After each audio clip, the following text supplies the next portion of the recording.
تو پہلا سوال یہ ہے کہ کیا آپ اپنی ذات کے ساتھ اکیلے بیٹھ سکتی ہیں یا بیٹھ سکتے ہیں کسی بھی طرح کی ڈسٹریکشن سیکھ کیے بغیر؟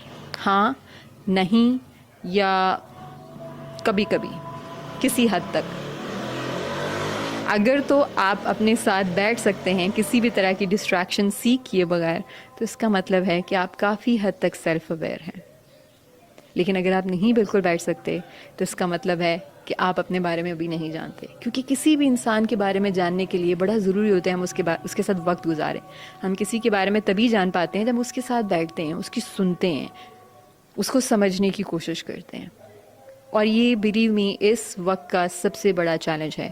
یہ ہمارے بچوں کا سب سے بڑا چیلنج ہے. ہم لوگ تو پھر بھی چلیں، میں اگر اپنی بات کروں، ہم اس دور کی پیداوار ہیں یا اس دور میں پیدا ہوئے ہیں جہاں پہ ہم نے پیدا ہوتے ساتھ ٹیکنالوجی اور اسکرینز اور mobile phone, specially smart phones نہیں دیکھے.